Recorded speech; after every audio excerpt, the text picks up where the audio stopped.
What's up everyone, it's me, it's Pav, and I'm back again with another video, and I'm happy to announce that today's video is actually sponsored by HelloFresh. Figuring out what's for dinner is not at the top of anyone's summer activity list, but luckily for us, HelloFresh delivers mouth-watering chef-crafted recipes and fresh ingredients to your door so you can spend your summer doing whatever you want. HelloFresh is your recipe for success with foolproof instructions that even I could follow to high-quality proteins and veggies. HelloFresh brings out your inner chef with every tasty, easy-to-prepare meal. And personally for me, I have been loving my experience with HelloFresh. As you guys know, I spent countless hours making these videos, and the last thing on my mind while I'm editing is, oh, I gotta go to the grocery store. Oh, I should look up a new recipe. So while I was working, I used to resort to fast food very often, which got very unhealthy and very boring real quick. But with HelloFresh, I get fresh ingredients and recipes straight to the door, and I'm out here cooking things that I would have never ever made before. It's been fun, it's been easy, I'm learning how to be a better cook, I'm getting good, tasty, healthy food, and I'm saving money. It's not only more convenient than grocery shopping, it's cheaper too, and it's also 25% less expensive than takeout.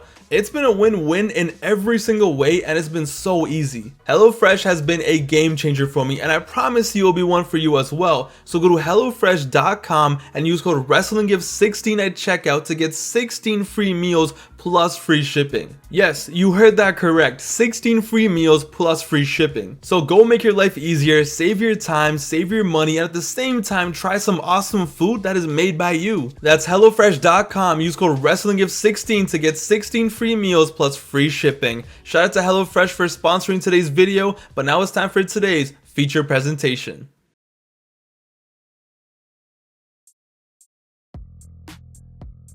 Last night, CM Punk made his long-awaited return to the wrestling ring, and the old man, despite the injuries and the drama, still has it. CM Punk is the most polarizing man in wrestling, and whether you love him or hate him, it's hard to deny the impact he has had on the wrestling business. And the question is, how long will this return last? A week? A month? A few years? We're gonna find out. But with all this talk about CM Punk returning, let's go back to a different time, before backstage fistfights and beef with best friends, before there ever was an AEW. Let's go back to when it seemed like CM Punk was on top of the world in the WWE. 10 years ago, it was the Royal Rumble 2013, and after being WWE champion for 434 days, the longest modern reign at the time, CM Punk finally lost the title to The Rock. And whether it was the right move or the wrong move, at the end of the day, this man, against all odds, was the champion for 434 days, a legendary achievement. But little did we know that in just 1 year after ending his historic reign at the very same pay-per-view,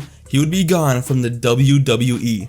And many wondered and questioned, how does the man who got pushed that hard leave the company in a year? How does someone who got so many opportunities and so many big matches just leave? Half of the fans understood it, and half of the fans called him an ungrateful bum. It was one of the most shocking departures in wrestling history that came out of nowhere. But to really understand the night CM Punk left, we begin all the way back in September of 2011.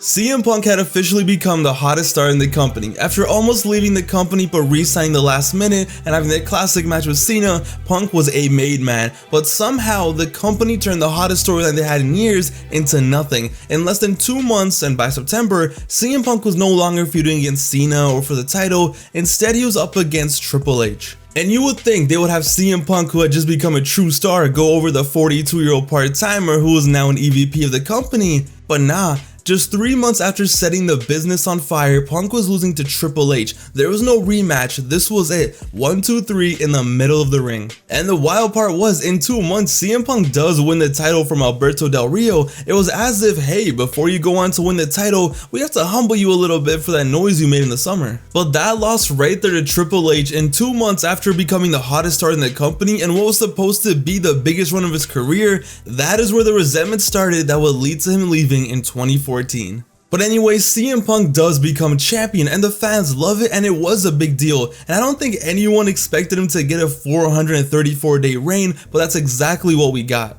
But the issue was, as everyone knows, Punk was not the guy despite holding the company's ultimate prize. Over the next few months, the title that was this magical thing that the company cared so much about in the past just became a prop, and very rarely did CM Punk get to defend the title in the main event of a pay-per-view. Very rarely did the title feel like the WWE Championship. Now, was Punk gonna headline over Cena versus Rock at WrestleMania, or Cena versus Lesnar in April of 2012? No, of course not. But for so many months, they did the title and they did CM Punk dirty.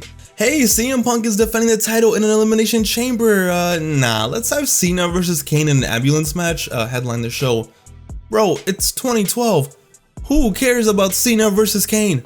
It's over the limit. Punk versus Bryan is going to be a banger. Nah, Cena versus Laurinaitis in one of the worst matches ever should still main event. And it just kept going and going. And yeah, you could argue, oh, Bryan versus Punk is not main event material. So why didn't they give him stuff that was main event material? He was the WWE champion.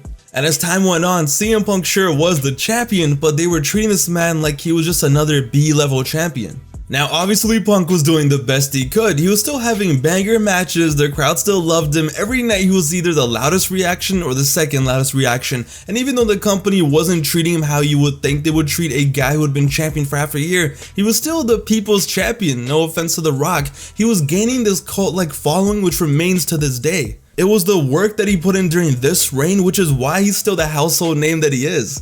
For the first half of 2012, CM Punk was doing his thing, and in July of 2012, to spice things up, they had him turn heel and attack The Rock. And as the year ended, he did get main event feuds finally against the likes of Ryback, who he later blamed for being an unsafe worker who caused him many injuries over the years. And by the time we circle back to Rumble 13, the night he lost the title, Punk was a mess. The injuries had gotten out of control. Those 434 days of being champion, they took a toll on his body. In 2012 alone, he wrestled 179 matches. So every other day he was wrestling. So it was clear to see how even though he had the reign, even though it seemed like he was on top of the world, he was miserable. By the time 2013 arrived, he had suffered a partially torn meniscus and had to miss the 2012 TLC pay-per-view, in which he was supposed to have a TLC match against Ryback. He skipped the pay-per-view to get surgery, and just 1 month later after the surgery, the WWE in his first match back put him back in the TLC match. There was no easing it in, there was no like, oh, let's take some precautions and then we'll do the TLC match. Nah, straight up TLC with Ryback on an episode of Raw. And you can see how that would make someone feel tilted. After losing the title, his last year in the company was an interesting man. In the eyes of the fans, CM Punk was legitimately in God mode. See, in 2013, he had a top 5 Raw match of all time against Cena where they absolutely tore the house down. And then he had a WrestleMania Classic with The Undertaker, the match of the night at the biggest show of the year, a match that nobody will ever forget. He had an insanely hype return in his hometown in June where he defeated Jericho, and another classic with Brock Lesnar, in my eyes and a lot of people's eyes, a legit 5-star match. So for everyone watching, whether we were CM Punk fans or not, it was like, holy shit, this guy is the man. Every night he's going off, he's delivering. It seemed like he was in the prime, if anything. But that couldn't have been further from the truth, because the issue was, that's not how it was for Punk. Punk at this point was still a mess. He was dealing with so many injuries, and he was still bitter at the fact that he did not main event WrestleMania. He felt that he should have been in the main event of WrestleMania 29. He felt that he deserved it and he earned it after having that historic reign. And honestly, it's a sentiment that a lot of fans had back then and still have to this day, and I think he was bitter at this point because the realization hit him that if after 2011 and setting the business on fire, if after 2012 and having that historic reign and he still couldn't main event WrestleMania, the realization hit him that he probably never will. He was mad at the fact that he put on a classic with Taker at Mania and was getting a bunch of praise, but he never got even paid close to what Taker, Cena, Rock, Triple H, and Lesnar were getting paid. He was mad that he finally got time off to heal after Mania just for the company to call him and beg him to come back early for Payback because the pay-per-view was in Chicago and it wasn't going to sell out without CM Punk. He was mad at Ryback injuring him again in 2013, giving him a concussion and broken ribs. He was mad at losing every big match he was in, and even though he was putting in so much work, he was mad that he had to lose to Lesnar after already putting over a part-timer earlier in the year. And the thing is, you can definitely play devil's advocate here. It's like, hey Punk, did you really think you were gonna beat Lesnar? Did you really think that was the right move? Do you really think that you would have ended the streak, etc, etc? But you gotta realize from his perspective, at the end of the day, he is just a man who's going to work, who feels like he's getting disrespected, like the short end of the stick. I don't think him losing to Lesnar was the issue. It was everything that led up to it, and then it's like, hey, can you go do us this favor and put over Lesnar? In his eyes, he was not getting the respect that he deserves. He wasn't getting paid what he thinks he deserves, and even though he was putting up numbers, wrestling injured, doing everything he can do to help the company, he he wasn't getting the respect he deserved in his opinion. And at the end of the day, you gotta look at it like this. It's no different than if me and you at our jobs, if we were getting clapped. I can see why people hated on Punk for his complaints here, I get it, but you have to realize that as a professional who was very good at their job, he would be a sucker if he didn't feel like this. If he just sat around and was like, just whatever, then he would be a loser. He wanted to be the best, he wanted to be treated like one of the best, but he never truly was. As great as the CM Punk run was from 2011 to 2013, realistically it could have been 10 times better. But at the end of 2013, going into 2014, Punk, who re-signed in 2011 because now he thought his voice would matter, that now things would be different, was left a broken down, angry, cranky man who did not love what he was doing anymore. And little did we know that going into the 2014 Royal Rumble, it was going to be the last time we ever saw him in a WWE ring.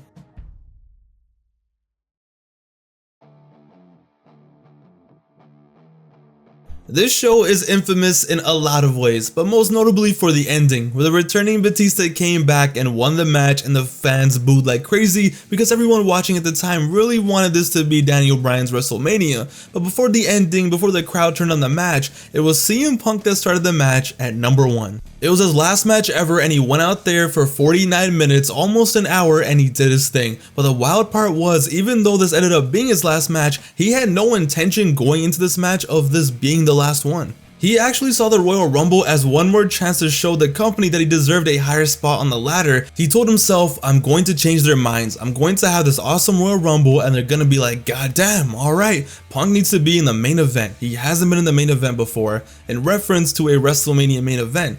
So Punk went in there motivated and he went in there with the intention of putting on a special performance, but as we know, that is definitely not what happened.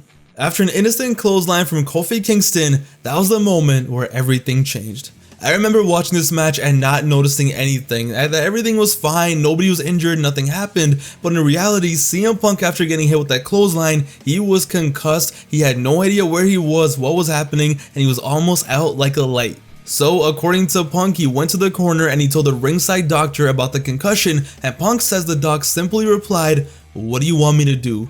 As Punk lay there not knowing what was next, what to do, word got backstage that Punk was injured and the WWE sent out Corporate Kane to take out Punk from the match.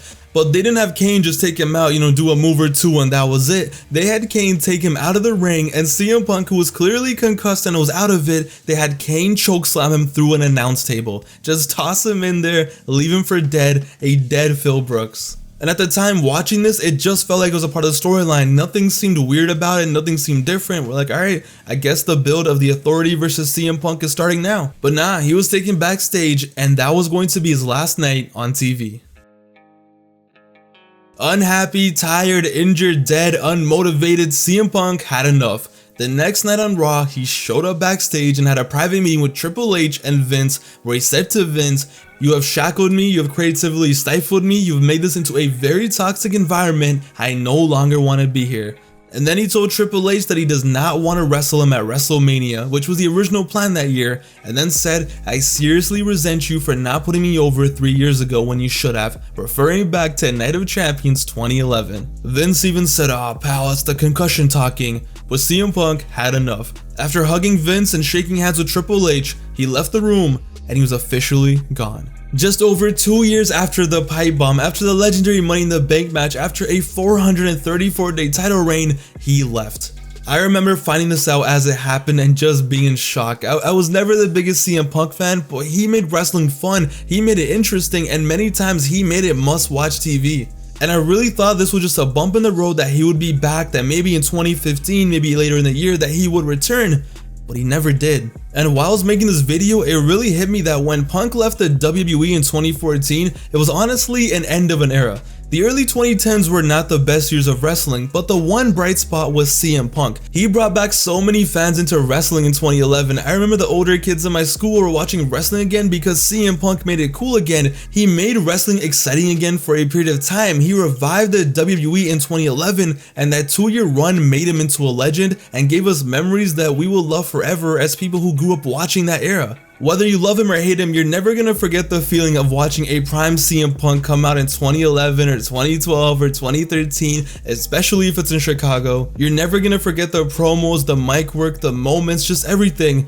This was his prime, and even though backstage little did we know he was miserable and he hated everything about it, as fans, this was a special time to be a wrestling fan. In a time where the product was very rough, CM Punk was our savior. And what sucked about him leaving at Royal Rumble 2014 was we never got the closure. He never got the proper goodbye. We never got the proper goodbye. It wasn't the ending fitting for someone who gave us so much joy, who gave so much to wrestling, who revived wrestling, which is why when he popped up at AEW, it was so special. And now, after all the beefs and the dramas over at AEW, he's back again, and the crazy thing is, the magic is still there. And now maybe, just maybe, this time, we finally get a happy ending in the CM Punk journey. Because regardless of what you think, this man means a lot to professional wrestling.